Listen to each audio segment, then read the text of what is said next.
تمہارا کبھی دل ہی نہ بھرتا، دل چاہتا میں اور پڑھوں اور پڑھوں۔ اور صحابہ کرام کا بالکل یہی حال تھا، ان کا دل چاہتا تھا میں اور پڑھوں اور پڑھوں۔ حدیث مبارکہ میں ہے نبی علیہ السلام سفر میں تھے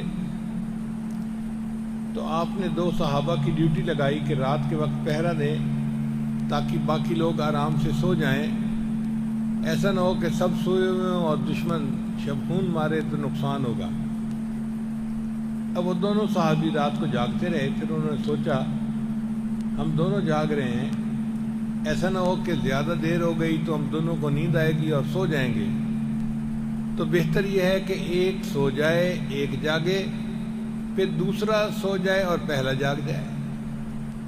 چنانچہ ایک صحابی تو سو گئے اور دوسرے جاگنا شروع کر دیا۔ اب جن کی ڈیوٹی جاگنے پہ تھی انہوں نے سوچا میں کیوں فضول میں ایسے جاگ رہا ہوں، کیا یہ بہتر نہیں کہ میں 2 رکعت نفل پڑھ لیتا ہوں، نماز بھی ہو جائے گی اور جاگنے کی ڈیوٹی بھی پوری ہو جائے گی۔ اب انہوں نے سورہ کہف شروع کر دی۔ اللہ کی شان دیکھیں کہ دشمن قریب تھا، انہوں نے آ کے دیکھا تو ان کو پتہ چلا کہ لشکر تو سارا سویا ہوا ہے، لیکن ایک مینارہ سا نظر آ رہا ہے۔ اندھیرے کی وجہ سے ان کو پتہ نہیں چل رہا تھا کہ کوئی بندہ ہے یا کوئی درخت ہے یا کوئی چیز ایسے کھڑی ہوئی ہے۔ انہوں نے سوچا اچھا اس کو ایک تیر مار کے دیکھتے ہیں، چنانچہ انہوں نے اندھیرے میں تیر چلایا اور وہ صحابی کو آ کر لگا۔ آپ سوچئے مچھر کاٹتا ہے تو بندے کو تکلیف ہوتی ہے، اور تیر اتر گیا ان کے بدن میں اور خون نکل رہا ہے۔ اس وقت تک خون کی نکلنے کی وجہ سے وضو ٹوٹنے کا مسئلہ بھی سامنے نہیں آیا تھا۔ اب وہ صحابی قرآن پڑھتے جا رہے ہیں، پرواہ نہیں کر رہے کہ کچھ ہوا ہے یا نہیں۔ پھر انہوں نے دوسری مرتبہ تیر مارا، وہ تیر بھی ان کو لگا۔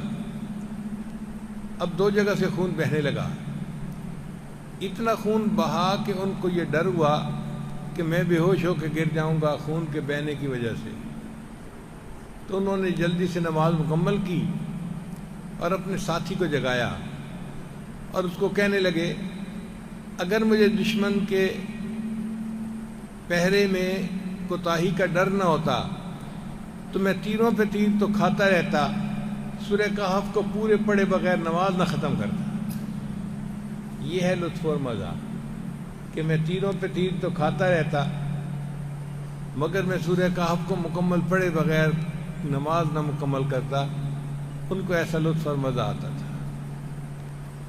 سیدہ صدیقہ رضی اللہ تعالیٰ عنہ نے ایک پوری رات کی آیت پڑھی وَبَدَا لَهُم مِّنَ اللَّهِ مَا لَمْ يَكُونُوا يَحْتَسِبُونَ۔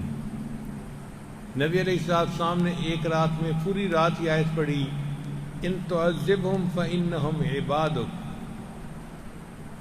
سبحان اللہ، آج کل لوگ بچے چنگم منہ میں رکھتے ہیں، چباتے رہتے ہیں، اس کو چباتے رہتے ہیں۔ ان سے پوچھو بھائی یہ کیا مسئلہ ہے، کہتے ہیں جی مزہ آ رہا ہے۔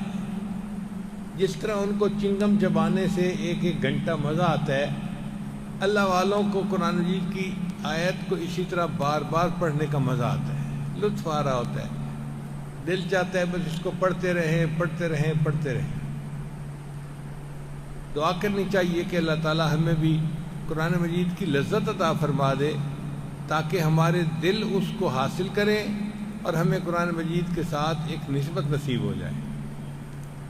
قرآن مجید برکت والی کتاب ہے، اس کی برکت سے انسان کا ایمان محفوظ ہوتا ہے۔ چنانچہ امریکہ کا ایک نوجوان کا واقعہ، پاکستانی نوجوان تھا، انجینئر تھا اور امریکہ میں کسی کمپنی میں کام کرتا تھا۔ اب اس کے دفتر میں ایک امریکن لڑکی تھی جو حد سے زیادہ خوبصورت تھی، اور یہ پاکستانی لڑکا اس پہ فدا ہو گیا۔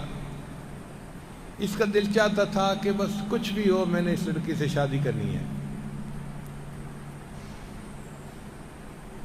یہ بار بار اسے کہتا کہ میں تم سے شادی کرنا چاہتا ہوں، وہ انکار کر دیتی کہ نہیں میرا باپ عیسائی ہے، ہم عیسائی ہیں، ہم آپ سے شادی نہیں کر سکتے۔ یہ بندہ اتنا مغلوب الحال ہوا کہ ایک دن کہنے لگا کہ اپنے باپ سے کہو جو شرائط منوانی ہے میں ماننے کو تیار ہوں، شادی کر دے۔ لڑکی نے اپنے باپ سے بات کی تو باپ نے کہا ہاں ٹھیک ہے، شرائط ہماری یہ ہیں کہ اگر شادی اس نے میری بیٹی سے کرنی ہے تو وہ آج کے بعد اپنے ماں باپ رشتہ داروں سے جو پاکستان میں ہیں کوئی رابطہ نہیں رکھے گا۔ اس نے یہ شرط مان لی۔ دوسری بات کہ وہ آج کے بعد پاکستان واپس کبھی نہیں جائے گا، اس نے یہ بات بھی مان لی۔ تیسری بات کہ وہ جس آبادی میں رہتا ہے نا مسلمانوں کی، اس جگہ کو چھوڑ دے گا اور ہماری جو عیسائیوں کی آبادی ہے وہاں گھر لے گا ہمارے ساتھ اور یہاں رہے گا، اس نے یہ بات بھی مان لی۔ اس نے کہا ایک شرط اور بھی ہے، ہم اتوار کے دن اپنے گرجے میں جاتے ہیں عبادت کے لیے، تو یہ اگرچہ مسلمان ہے لیکن ہمارے ساتھ گرجے میں عبادت کے لیے جائے گا، اس نے یہ بات بھی مان لی۔ اب اس کے باپ کو یقین ہو گیا کہ جب یہ سب کچھ مان رہا ہے تو یہ ہمارے رنگ میں رنگ جائے گا، چنانچہ اس نے ایک شرط اور لگائی کہ شادی کے بعد جو ہم کھائیں گے وہ یہ کھائے گا، یہ نہیں کہے گا کہ یہ نہیں کھا سکتا، یہ نہیں کھا سکتا، یہ نہیں کھا، کوئی پابندی نہیں، ہم جو کھائیں گے وہ یہ کھائے گا، اس نے یہ بھی مان لی۔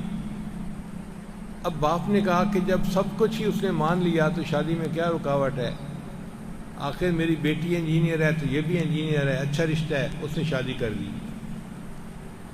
لو جی اس لڑکے کی شادی ہوئی تو وہ تو گم ہی ہو گیا، آبادی کے لوگوں کو پتہ ہی نہیں چلا کہ وہ کہاں گیا، گھر والے پریشان، کوئی کنٹیکٹ نہیں، دوست پریشان، کوئی رابطہ نہیں، لوگ باتیں کرتے پتہ نہیں وہ اس کو آسمان نے اٹھا لیا ہے یا زمین نے نگل لیا ہے۔ اور امریکہ اتنا بڑا ملک ہے کہ اگر کوئی ایک ریاست سے دوسری ریاست میں جا کے گھر لے لے تو پتہ ہی نہیں چلتا کسی کو کہ کہاں ہے۔ اس نے گھر لیا اور بیوی کے ساتھ اپنا وقت گزارنے لگا۔ اللہ کی شان دیکھیں کہ 1 سال اس نے اسی طرح گزارا۔ پھر 1 سال کے بعد یہ ایک دن مسجد کے اندر آیا فجر کی نماز پڑھنے کے لیے، تو امام صاحب اس کو دیکھ کر بڑے حیران ہوئے۔ انہوں نے نماز کے بعد اس کو پوچھا کہ بھائی آپ کہاں غائب ہو گئے تھے اور آج کہاں اچانک برآمد ہو گئے؟ اس نے کہا جی میں آپ کو تسلی سے بیٹھ کے بات سناتا ہوں، بات یہ ہے کہ میں اس لڑکی کے ساتھ اتنا انوالو ہو گیا تھا کہ پاگل ہو گیا تھا، میں چاہتا تھا جو قیمت دینی پڑے میں دوں گا اور اس لڑکی سے شادی کروں گا، چنانچہ اس کے باپ نے جو شرطیں کہیں میں نے سب شرطیں مان لی، اس لیے میں نے اس آبادی کو چھوڑ دیا، دوستوں کو چھوڑ دیا، ماں باپ کو چھوڑ دیا، اور میں ان کے ساتھ انہی کے رنگ میں جا کے رنگ گیا۔ مگر میرے دل میں ایمان تو تھا اور میرا دل مجھے ملامت کرتا تھا کہ ایک لڑکی کی خاطر تو نے یہ کیا جو ہے نا وہ حرکت کی، مگر نفس کے ہاتھوں مجبور تھا، میں اس کے ساتھ زندگی گزار رہا تھا۔ میرے گھر میں دروازے کے سامنے ایک ریک بنا ہوا تھا کتابوں کا، اس میں ایک قرآن مجید تھا جس پر سب جلد رکھی ہوئی تھی۔ میں آتے جاتے محبت کی نظر قرآن مجید پہ ڈالتا اور اپنے دل کو ملامت کرتا کہ میں اللہ گناہگار ہوں، نفس کا غلام ہوں، شیطان کے راستے پہ چل رہا ہوں، میں نے نیکی کو چھوڑ دیا اور میں عیسائیوں کے اندر جو ہے وہ زندگی گزار رہا ہوں۔ میں قرآن مجید پڑھتا نہیں تھا، نہ نماز پڑھتا تھا، نہ کچھ، صرف آتے جاتے قرآن مجید کو محبت کی نظر سے دیکھتا تھا اور دل میں ملامت کرتا تھا اپنے آپ۔ ایک دن میں دفتر سے واپس آیا تو میں نے دیکھا کہ وہ سب کتاب نہیں پڑھی تھی۔ میں نے بیوی سے پوچھا بھئی یہ سب کتاب تھی وہ کہاں ہے؟ انہوں نے کہا جن کتابوں کو نہ آپ پڑھتے ہیں نہ میں پڑھتی ہوں، آج میں نے صفائی کی اور ساری کتابوں کو اٹھا کے میں نے ٹریش کین میں ڈال دیا، ردی کی ٹوکری میں ڈال دیا۔ کہتا ہے یہ سن کے تو میں تو پریشان ہو گیا، اس نے قرآن مجید کو اٹھا کے وہ گندگی کی ٹوکری میں ڈال دیا. میں بھاگا ہوا گیا اور سبز کتاب کو اٹھایا، صاف کیا، اس کو چوما، سینے سے لگایا. اس نے مجھ سے پوچھا، بیوی نے، کہ تم یہ پاگلوں والی حرکت کیوں کر رہے ہو؟ میں نے کہا یہ قرآن ہے، اللہ کا کلام ہے، اور میں اس کو گھر سے نہیں دور کر سکتا. اس نے کہا اچھا، اس کا مطلب ہے تمہارے اندر ابھی بھی مسلمانیت کا کوئی رگ باقی ہے. میں نے کہا ہاں، میں نے تم سے شادی کی ہے، تمہیں ایمان نہیں بیچا، میں نے ایمان میرے دل میں ہے. اس نے کہا اچھا، میں اپنے ابو کو جا کے بتاتی ہوں. وہ اپنا بریف کیس اٹھا کے اپنے باپ کو بتانے چلی گئی اور میں مسجد میں اپنے رب کو منانے کے لیے آ گیا. قرآن مجید کی جو اتنی سی محبت تھی اس کے دل میں کہ دیکھ کے خوش ہوتا تھا، اس کی برکت سے اللہ نے اس کے ایمان کی حفاظت فرما لی. تو یہ برکت والی کتاب ہے، روحانی بیماریوں کو شفا دیتی ہے، بندے کو ہدایت دیتی ہے اور بندے کا اللہ سے تعلق جوڑ دیتی ہے. اس لیے قرآن مجید قیامت کے دن شفاعت کرے گا. حدیث مبارکہ میں آتا ہے الصیام والقرآن یشفعان، کہ روزہ اور قرآن مجید قیامت کے دن بندے کی شفاعت کریں گے.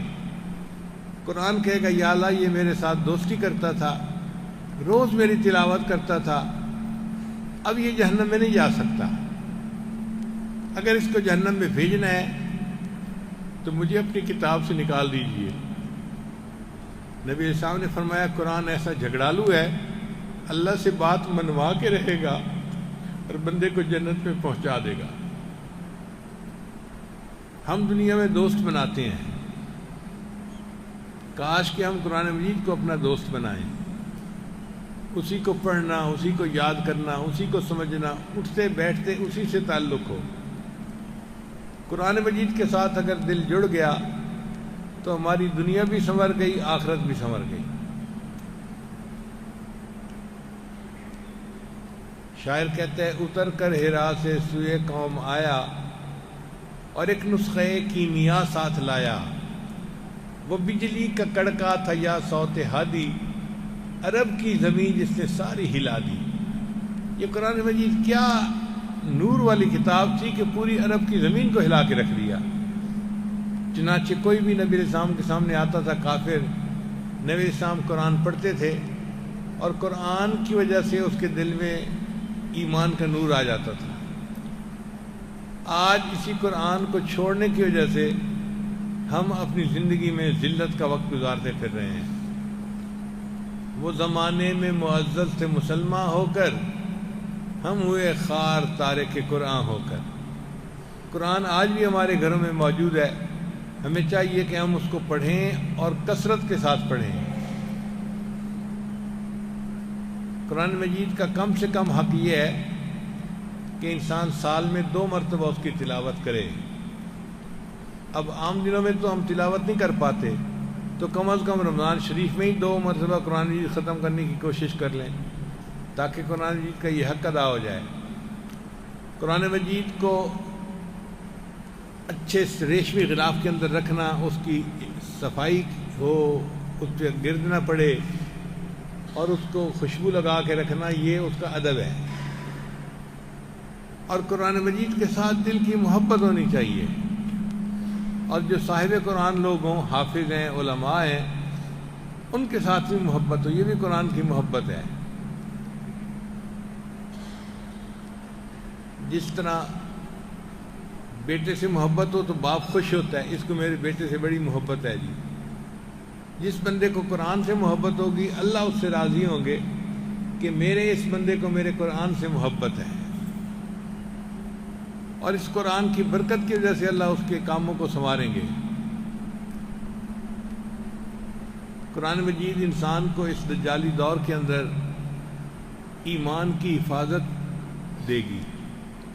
اس لیے قرآن مجید کو پڑھنا اور اس کے ترجمے کو سمجھنا یہ ہم میں سے ہر بندے کے اوپر ضروری ہے. قرآن مجید تو ہے ہی، رمضان مبارک تو ہے ہی شہر القرآن.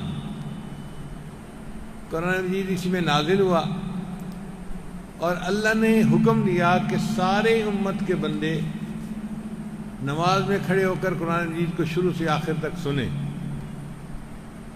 کتنا اللہ کا بہترین نظام ہے کہ جو تلاوت میں سستی کرتے ہیں رمضان میں ان کو بھی پورا قرآن سننے کا موقع مل جاتا ہے۔ محترم جماعت، ہم تو پورے رمضان میں ایک قرآن مجید تراویح میں ختم کرتے ہیں۔ وسط ایشیا میں ہم نے دیکھا ان لوگوں کو قرآن مجید کے ساتھ اتنی محبت ہے کہ وہ رمضان المبارک میں 3 ختم قرآن مجید کے کرتے ہیں۔ ہر 10 دن کے بعد ختم قرآن ہوتا ہے اور ہر روز 3 پارے قرآن مجید کی تلاوت ہوتی ہے۔ اب 1 پارے کی تلاوت سے ہمارا حال کیا ہوا ہوتا ہے، تو 3 پارے تلاوت ہو تو پھر کیا بنے گا۔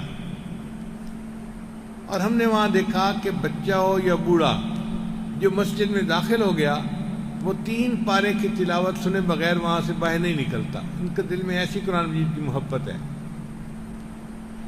اللہ کرے کہ یہ محبت ہمارے دلوں میں بھی پیدا ہو جائے، ہم تراویح میں بھی قرآن سنیں اور پھر گھر میں جا کے تلاوت بھی کریں اور اس کا ترجمہ بھی سیکھنے کی کوشش کریں، تاکہ قرآن مجید کا نور ہمارے سینے میں اتر جائے اور ہم اللہ تعالیٰ کے مقرب بن جائیں۔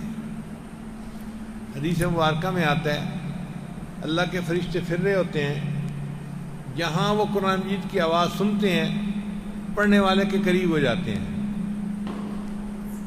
پھر ایک کے ساتھ دوسرا تیسرا حتیٰ کہ مجمع لگ جاتا ہے، اور جو قرآن مجید پڑھنے والے کے قریب ہوتا ہے وہ اتنا قریب ہوتا ہے، اتنا قریب ہوتا ہے، حدیث پاک کے الفاظ ہیں کہ وہ اس کے منہ سے جو نور نکلتا ہوا دیکھتا ہے تو اس کے لبوں پہ اپنے لب رکھ دیتا ہے۔ یعنی ہم اپنی زبان میں سمجھنے کے لیے کہیں تو فرشتہ اس بندے کے ہونٹوں کو کس کرتا ہے جو قرآن پڑھ رہا ہوتا ہے۔ آپ بتائیے یہ کتنی اعزاز کی بات ہے کہ بندہ قرآن پڑھ رہا ہے اور فرشتے اس کے لبوں کو بوسہ دے رہے ہیں۔ چنانچہ ایک بڑے قاری تھے، نام شاید ان کا امام عاصم ہے یا کوئی اور قاری، مسجد نبی میں قرآن پڑھاتے تھے، ان کے منہ سے بڑی خوشبو آتی تھی، شاگرد بڑے حیران ہوتے، حضرت آپ کوئی الائچی منہ میں رکھتے ہیں یا کچھ اور چیز کہ منہ سے ایسی خوشبو آتی ہے؟ وہ کہتے بھائی میں تو کچھ چیز منہ میں نہیں رکھتا، حضرت ہم نے ایسی خوشبو کبھی نہیں سنگی جو آپ کے منہ سے آتی ہے۔ ایک شاگرد ان کا تھا لسوڑے کی گٹھلی کی طرح کا، وہ چپک ہی گیا، حضرت آپ مجھے بتائیں وجہ کیا ہے، وجہ کیا ہے، وجہ کیا ہے؟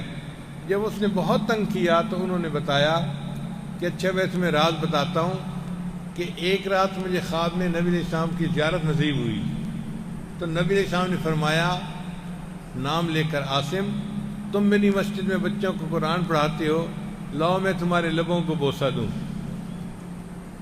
نبی علیہ السلام نے جب سے خواب میں میرے لبوں کو بوسہ دیا تب سے میرے منہ سے یہ خوشبو آ رہی ہے۔ آپ سوچئے کہ اللہ کے محبوب اتنے خوش ہوتے ہیں قرآن کی خدمت کرنے والوں سے کہ ان کے لبوں کو خواب میں بوسہ دیتے ہیں۔ اس لیے کہا گیا خیرکم من تعلم القرآن وعلمہ، تم میں سب سے بہتر وہ ہے جو قرآن پڑھے اور پڑھائے۔ جو لوگ قرآن پڑھتے اور پڑھاتے ہیں وہ خوش نصیب ہیں، ان کو اللہ نے بہترین کام عطا فرمایا ہے۔ تو رمضان مبارک کی برکات حاصل کرنے کے لیے زیادہ سے زیادہ قرآن مجید کی تلاوت کریں، اس کے ترجمہ تفسیر کو پڑھیں، اس کو سنیں، اس کو سمجھنے کی کوشش کریں اور اس کی تعلیمات پر عمل کرنے کی کوشش کریں۔ قرآن مجید کے ساتھ ہم نتھی ہو گئے، آپ یوں سمجھیں کہ ہم اللہ کے ساتھ نتھی ہو جائیں گے، کیونکہ جس سے محبت ہوتا ہے نا تو اس سے متعلقہ جو چیزیں ہوتی ہیں ان سے بھی محبت ہو جاتی ہے۔ اور قرآن مجید تو اللہ کا کلام ہے، اس سے تو محبت ہونی چاہیے۔ قرآن مجید کی محبت اللہ کی محبت کی دلیل ہے۔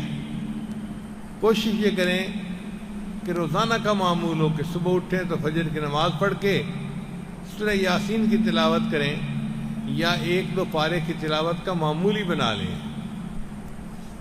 نبی علیہ السلام نے ارشاد فرمایا قرآن مجید میں ایک سورت ہے سورہ ملک، اس کی 30 آیات ہیں، اور میرا دل چاہتا ہے کہ میرے ہر امتی کے دل میں وہ سورت موجود ہو۔ اب آپ بتائیں کہ نبی علیہ السلام کی یہ تمنا کہ میرا دل چاہتا ہے کہ میرے ہر امتی کے دل میں وہ صورت ہو، تو 30 آیات یاد کرنا کون سا مشکل کام ہے؟ نوجوان ارادہ کریں اور سورہ ملک کو یاد کرنا شروع کریں، انشاءاللہ 1 مہینے کے اندر یاد ہو جائے گی، اگر روز کی 1 آیت بھی یاد کرنا شروع کریں، اور نبی علیہ الصلوۃ والسلام کی یہ تمنا پوری ہو جائے گی۔